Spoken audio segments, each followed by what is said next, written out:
Hello everyone, welcome to my channel, The Glammed Rebel. I hope everyone's having a good day. Please like, comment, and subscribe for daily updates. Viewers' opinions on who best played Taylor Hayes in The Bold and the Beautiful, The Glammed Rebel. Who portrays Taylor Hayes best? A deep dive into audience opinion on The Bold and the Beautiful most controversial recast. Few soap characters inspire as much loyalty and debate as Dr. Taylor Hayes. Introduced to The Bold and the Beautiful in 1990 as Ridge Forrester's brilliant, empathic psychiatrist and eventual outstanding lover, Taylor long ago transcended her supportive status to become one of the show's core archetypes. A moral center, a complicated romantic, a wounded survivor, and a fiercely protective mother. Each change in Taylor's portrayal has had a profound impact on the show's emotional DNA. Fans consistently return to the simple, yet complex question: who best represents Taylor? This long-form analysis unpacks the audience consensus and dissent around the three most discussed portrayals. Hunter Tylo, the iconic originator, Krista Allen, the warmly received reboot with modern energy, and Rebecca Budig, a distinguished soap veteran whose 2024 takeover divided viewers. We'll look at what fans praise and criticize about each, why certain performances read as Taylor and others don't, how off-screen realities and on-screen writing shape perception, and where the fandom might be headed next. The baseline: what feels like Taylor? Any evaluation of the best Taylor starts with a shared sense of who he is. Audience shorthand for the character typically includes an intelligent, soothing presence, a capacity for deep empathy tempered by stubborn blind spots, poised elegance with occasional flashes of righteous passion, a mother first, a romantic inextricably linked to Ridge, and a woman whose moral compass can wobble under pressure but rarely shatters. The Taylor vibe is therefore more than a look. Its cadence, gravity, hard-won serenity, and believable history with the Forrester/Logan axis. This intangible blueprint, coupled with 3 decades of story memory, heightens the stakes for any potential recast. When viewers say an actress doesn't read as Taylor, they often mean the performance doesn't evoke that history, the years of grief, resilience, and entanglement with Brooke and Ridge. It's not just whether the actress can play a psychiatrist or a mom. It's whether she carries the weight of this psychiatrist and this mother in this universe. Hunter Tylo, the original, and for many the only Taylor. The case for Tylo as the definitive Taylor. Hunter Tylo originated Taylor in 1990 and, across multiple stints through the 2010s, built the character's entire mythos. Taylor as healer and romantic ideal, Taylor as survivor, most famously post-death and resurrection, Taylor as mother to Steffi and Thomas, and Taylor as Brooke's lifelong counterpoint. Much of what fans identify as Taylor's essence, stillness, warmth, and almost old Hollywood poise, comes from Tylo's performance choices. She brought an interiority to Taylor that suggested both clinical competence and emotional fragility, giving the character a compelling duality. For many longtime viewers, that duality is synonymous with Tylo herself. When they picture Taylor, they picture Tylo. For timeline basics, Tylo's tenure stretches from 1990 in multiple runs, with the role later recast in 2021 and again in 2024. Audience sentiment. Fan threads and comment sections routinely anoint Tylo as the real Taylor. Even when viewers appreciate later recasts, they tend to position Tylo as the emotional benchmark, the Taylor standard, against which all others are measured. That is less about nostalgia than continuity. Tylo is the history that Taylor is supposed to carry. Strengths frequently cited, gravitas and serenity. Tyler projected a grounded calm that fit the character's profession and her role as emotional ballast in the Forrester family. Chemistry with Ridge across actors. Viewers believed Taylor was Ridge's equal and destined counterpart. The connection felt generational, not situational. Maternal authenticity. With Steffi and Thomas, Tylo radiated a fierce, empathic protectiveness that made Mama Bear storylines land. Moral complexity. Tylo could be luminous and maddening in the same episode. Never saint, never villain, but recognizably human. Common critiques. Tylo faced writing challenges in her later years. Fans sometimes separate Tylo from inconsistent material, but late-period plot turns, underusing Taylor or ping-ponging her moral stance, led some to feel the character became reactive rather than proactive, an issue with the script, not the actress. Static register at times. Admirers of more kinetic performances sometimes found Tylo's restraint too controlled for high-octane arcs, though supporters countered that her quiet power was the point. Bottom line on Tylo. For viewers who value continuity, emotional history, and archetypal gravitas, Hunter Tylo continues to be the benchmark. Even among those who are open to reinvention, the original impression remains prominent. When people refer to "that's Taylor," they often mean "that's Tylo." Krista Allen, a modern, lighter Taylor that won people over. The case for Allen's success. When Krista Allen took over in 2021, she faced a challenging task, upholding the Tylo blueprint while incorporating innovative elements. Many fans argue she did exactly that, infusing Taylor with warmth, approachability, and a slightly quirky sparkle. Her Taylor laughed more, emoted more openly, and felt less remote, qualities that made her scenes pop for modern audiences. Her casting and debut timing were widely reported in 2021. Audience sentiment. While some Tylo loyalists never budged, a sizable segment of viewers embraced Allen as a genuinely satisfying Taylor. Different, yes, but recognizably the same woman years later. Online chatter often frames her as the best recast fit thus far. Close enough to feel continuous, distinct enough to justify the recast. Strengths frequently cited. Accessible energy. Allen's more open effect made Taylor feel emotionally available on screen, especially in scenes with her adult children. Comedic and romantic flexibility.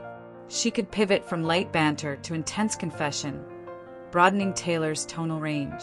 Strong ensemble chemistry. Fans often noted easy rapport with Steffi and Ridge, which helps sell family scenes quickly. Updating without erasing. The performance nodded to the character's history, but allowed new shadings. Less ethereal, more lived in. Common critiques. Age/look discourse. A subset of viewers debated whether Allen read as Steffi and Thomas's mother in close-ups alongside the rest of the cast. Others rejected that criticism as superficial. Underutilization. Some fans felt Allen's Taylor wasn't given sustained, meaty arcs and too often served as a story prop. A frustration that spilt into calls for her return only if writing priorities changed. Fans pushing for a meaningful Taylor return underline this point. Bottom line on Allen. For viewers open to evolution, Allen delivered a warmly modern Taylor that balanced legacy with freshness. If Tylo is the archetype, Allen is the best-received reinterpretation. Many fans would welcome her back, provided the character is written with purpose. Rebecca Budig, a talented star whose Taylor sparked the fiercest debate. The case for Budig's credentials. Rebecca Budig arrived in 2024 with an enviable daytime resume. All My Children, Guiding Light, General Hospital. On paper, her casting made sense. A nimble, charismatic lead with established fan goodwill, a past screen partnership with Torsten K., Ridge, and the range to handle Taylor's emotional topology. CBS and the press positioned her hiring as a prestige move for a legacy role, and official materials and features spotlighted her addition. See the CBS cast page and coverage in People and EW. Audience sentiment. Yet from the outset, a loud slice of the fandom balked. Two broad criticisms emerged. 1. Fit and visual believability. Some viewers said Budig looked too young opposite characters she's meant to mother, or that her styling/costuming didn't evoke Taylor's established silhouette. 2. Vibe mismatch. Others argued that despite Budig's skill, her screen energy didn't line up with the calm, stately Taylor archetype, closer to a savvy ingenue or schemer, a compliment in other roles, than to this character's grounded compassion. These critiques surfaced repeatedly in fan forums and subreddits, with many posts insisting Budig is a strong actress, simply miscast as Taylor. For instance, prominent fan threads on Reddit express worries about Budig's miscasting. Reddit. Strengths frequently cited. Professional polish. Even critical fans conceded Boodig's daytime chops, line speed, and ability to play complicated beats. Chemistry potential with Ridge. Prior on-screen history with Kay offered glimpses of a viable Ridge/Taylor dynamic. Press coverage highlighted this synergy. She demonstrated a readiness to interact with her fans. Boodig openly acknowledged the challenge of stepping into a beloved legacy role, showing humility and persistence in interviews and social posts. People noted the challenges she faced and her awareness of them. Common critiques. Continuity dissonance. The most persistent complaint is that Boodig's Taylor felt like a new character wearing Taylor's name badge, not an organic continuation of the woman viewers know. Styling and tone. Fans often flagged hair/makeup/wardrobe and more kinetic delivery as subtly pushing the character away from the serene, grounded presence they expect. Mother-child optics. Close-up dynamics with adult children, especially Steffi, just didn't scan as mother/daughter to detractors, creating a constant suspension of disbelief tax. Short runway to win skeptics. In takeover recasts, writing must quickly anchor the new face in the old heart. Many felt that didn't happen fast enough, hardening early first impressions. Bottom line on Boodig. Within weeks, the fandom narrative ossified. Excellent actress, wrong role. A verdict that, fair or not, can be brutally sticky in daytime.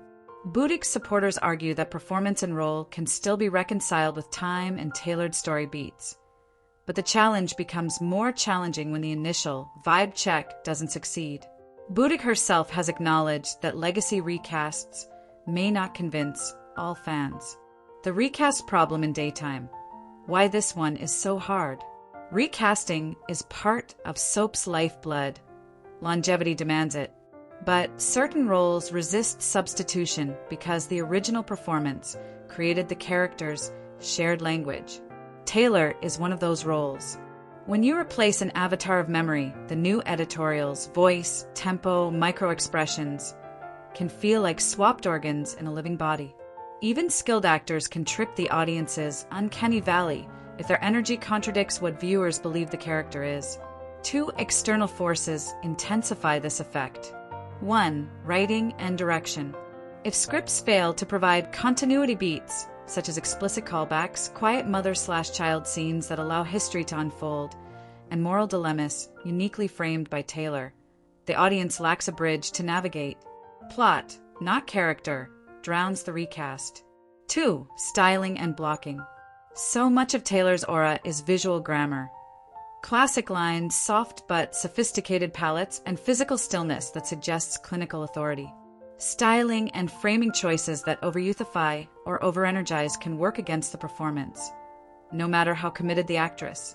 When Krista Allen landed better than many expected, fans credited not only her choices, but also how her Taylor was presented. Lighter, yes, but still grounded in maternal priority and long history. Conversely, critics of Boodig's debut frequently reference presentation issues. Hair/makeup, wardrobe, lighting, camera distance, and family close-ups that made buy-in harder. The push-pull of fan acceptance is visible across social threads and coverage. Who's the perfect fit? The emerging consensus and its caveats. If you scan fan forums, social comments, and pop press recaps, 3 broad conclusions emerge. 1. Hunter Tylo remains the emotional North Star. For a plurality, likely a majority, of longtime viewers, Tylo is Taylor, her bearing, her history, her mother heart, and her rivalry with Brooke. Whether or not one prefers the updated bounce of later takes, Tylo's imprint is indelible. 2. Krista Allen is widely regarded as the best recast fit. She captured enough of Taylor's internal temperature while refreshing the character for a contemporary audience. Even some fans who prioritized Tylo concede that Allen felt like Taylor, and many advocated for her return only if the writing provided Taylor with a purpose beyond being a triangle traffic cop. 3. Rebecca Boodig is respected but polarizing in this specific role. The dominant critique is miscasting, not a lack of talent. Viewers who love Boodig elsewhere argue the performance doesn't align with Taylor's archetype, while supporters suggest time, styling, and steadier character-driven material could shift perceptions. None of these points is absolute. Daytime fandoms are diverse, with opposing viewpoints offering compelling arguments for each definitive perspective. But the pattern is consistent enough across platforms to count as an audience snapshot rather than a few loud voices. Pros and cons side by side. Hunter Tylo. Pros. Defines Taylor's core. Serene intelligence, maternal warmth, and moral gravity. Deep, organic history with Ridge, Brooke, and the Forrester kids. No learning curve for audience belief. Capable of wielding quiet intensity. Perfect for a character whose power is interior. Cons. Later years material sometimes stranded Taylor in reactive plots, making the character feel underwritten. An issue that can color retrospective assessments of the era. For viewers who prefer brisk, modern energy, Tylo's restraint can read as too still and hyperdramatic beats. A minority view, but present. Krista Allen. Pros. Accessible, emotionally open performance that broadened Taylor's tonal palette. Strong family chemistry and credible rapport with the ensemble. It felt like a living, breathing update. The best compromise is to honor your legacy while giving it a modern twist. Cons. There have been sporadic complaints about the lack of visual continuity in the mother/daughter relationship. Frequent fan frustration that the writing didn't give Allen sustained A-story agency, fueling a sense of a missed opportunity. Rebecca Budig. Pros. Elite daytime skill set, can handle complex dialogue speed, layered motivations, and romantic stakes. Prior on-screen history with Torsten K offers a theoretical Ridge/Taylor spark. Professionalism and humility in addressing fan attachment to previous Taylors. Cons. Persistent vibe mismatch criticisms. Many viewers don't feel Taylor's contemplative gravitas in this portrayal. Styling/age optics discourse undercuts maternal believability for some, especially next to adult children. The takeover recast lacked early character anchoring scenes to knit Budig's energy to Taylor's memory, hardening first impressions. A note on the brief footnote recasts. Encyclopedic rundowns sometimes list Cheryl and Walter as having a brief stint associated with Taylor's early days, a trivia note that fans raise in debates about origin. However, the cultural truth is that Taylor's audience identity is overwhelmingly associated with Tylo, and Walter's footnote status rarely features in contemporary reception conversations. See background roundups that mention the cameo history. What would it take for a new, definitive Taylor to emerge? Recasting consensus can change. With time, a well-written arc, and a calibrated presentation, a newer actor can gain legitimacy, sometimes even dominance, over a role's memory. If the show wants to reset audience expectations around Taylor, 3 levers matter most. 1. Give Taylor agency beyond Ridge. Whenever Taylor is reduced to a triangle adjudicator, the character feels smaller than her resume. Focus on Taylor's roles as a doctor, advocate, and matriarch. Present her with a case that only she can handle, a family crisis that she can uniquely resolve, or an ethical challenge that challenges both her best and worst tendencies. 2. Reinvest in mother-child intimacy. Quiet scenes with Steffi and Thomas, memories, professional advice, moral disagreements. Help any recast inherit Taylor's history. They're the quickest bridge between actress and character. 3. Style and frame for continuity. Costuming that nods to Taylor's signature elegance. Hair/makeup choices that add age-appropriate gravitas. And blocking that emphasizes stillness over kinetic gestures can subtly guide audience perception toward, this is the same woman. Allen's positive reception demonstrates that fans will accept a recast that preserves the character's core while updating the exterior. Budig's steeper climb shows how fragile that acceptance is when early signals, performance energy, styling, and writing don't line up with collective memory. The verdict, popularity hierarchy, and why it matters. Based on a broad reading of fan forums, social discourse, and entertainment coverage, the popularity pecking order among many viewers currently looks like this. 1. Hunter Tylo, the iconic, emotionally authoritative Taylor. Hunter Tylo's performance defines the archetype and continues to anchor the fan imagination. 2. Krista Allen, the most accepted recast. Warm, contemporary, and credible as Taylor grows forward. Viewers would welcome a return with stronger story agency. 3. Rebecca Budig, an acclaimed actress whose portrayal of Taylor hasn't resonated with a vocal segment of the audience, largely due to concerns about her fit for the role rather than her acting ability. However, with recalibrated writing and presentation, audience opinions could soften over time. This hierarchy isn't a referendum on talent. It's a measure of character continuity. Fans of long-running soaps are informal archivists of tone. They police the borders of identity, not because they resist change, but because change that discards a character's essence breaks the contract of serial storytelling. Tylo's Taylor is the map. Allen's Taylor followed the roads with a newer car. Budig's Taylor, so far, has been asked to drive off-road without enough signposts. Final thought: the door is never closed in daytime. The beauty and peril of daytime lies in the fact that the decision is never definitive. Scripts can be rewritten, styling can be reimagined, and dynamics can be restaged. Viewer sentiment is not immovable, it's iterative. If the bold and the beautiful recommits to crafting Taylor as a full human, doctor, mother, lover, flawed moralist, with the visual and narrative grammar that made her iconic, the audience will embrace the show's evolution. Krista Allen discovered this path. This approach is how Hunter Tylo became a legendary character. And it's the only path for any current or future recast to claim the mantle of Taylor Hayes. For now, if you ask the fandom who best embodies her, the most common answer remains: Hunter Tylo is Taylor, Krista Allen is the best recast, and Rebecca Budig is a superb actress searching for a version of Taylor the audience can believe in. Those aren't just rankings. They're a roadmap for how legacy characters survive and thrive across generations of storytelling. You are welcome to share any video requests in the comments. I will make a video about it. Stay connected with the Glammed Rebel for all the latest updates, spoilers, and deep dive recaps. See you in the next video. Stay safe and healthy. May God protect you. Thanks for watching. Don't forget to turn on the notification bell button for daily updates.